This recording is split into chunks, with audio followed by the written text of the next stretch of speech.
Hi, this is ROB Magic Magazine, and it's strange the mainstream media. I think we can all sense that, or know that there's been a decline in the mainstream media. They don't really seem to have the profit they had, if at all. But it's strange how it functions. It narrows people's perceptions of reality. But there's also some other things it does, and that is it seems to be favouring each other. And that's a trend we have to be careful about, especially as occultists. If you're an occultist, this is the bad news, because basically they want to shut occultism out of the world, but not just occultism, other things as well. Even things like unacceptable comedy.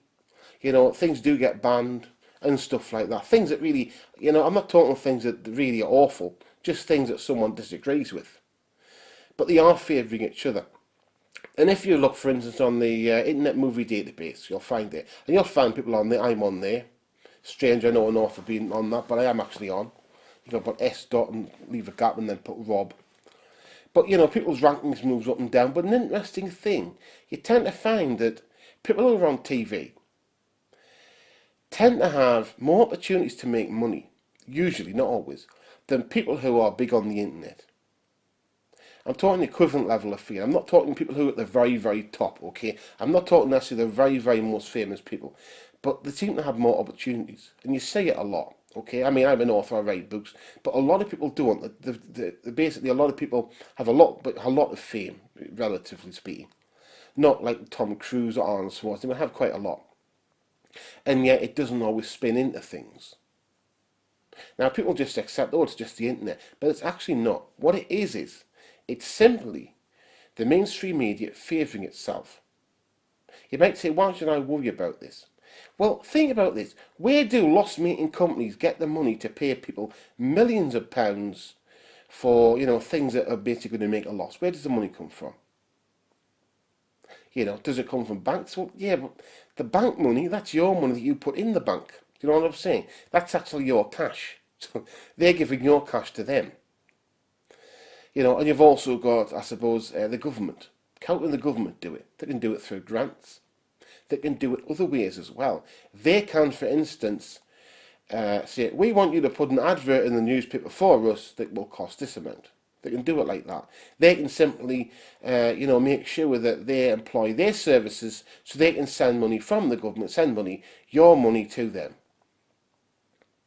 Now, you could see companies without profit can't really keep going very long. And that's generally the case. But if they're actually using your money, then that's different. That could just become a part of the system. But the thing is with this, it's a medium of control. It's a way of controlling people again. Because they want a disincentive. I know everyone's got social media and things like this, but they want a disincentive for the internet. They want to create a disincentive so people won't say, well, I'm going to do this, and I'm going to not just be famous for nothing, but I'm going to do this and share my knowledge of this or makeup or whatever it is that you do. They want a disincentive. Because that way, all the people from the internet will say, well, we're not really going to bother about it. That's what I think will happen. They'll say, we're not going to really bother about this anymore. It's not really worthwhile. We're just going to do this and we're just going to tweet things, but we're not really going to build it up. We're just going to keep it flat. And over there, I think, well, then no one will really build up, and we'll all spend our time on the TV or reading the newspapers. There should be pseudo of that name, shouldn't there? Newspaper. Have you ever seen any news in a newspaper? Really? Have you ever seen any?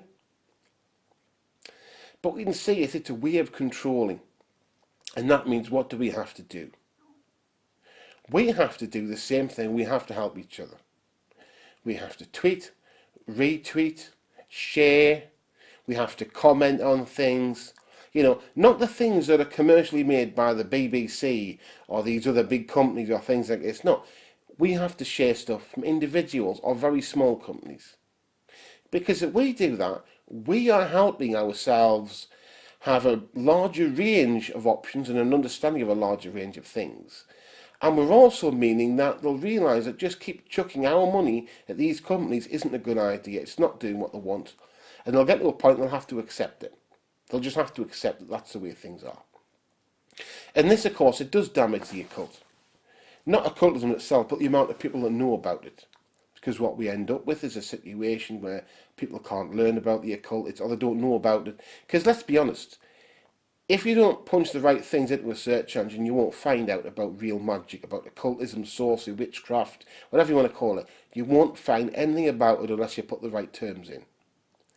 And the mainstream media's got nothing really about the occult. Every now and again they like to give the impression that we're really not excluding this, but of course they are.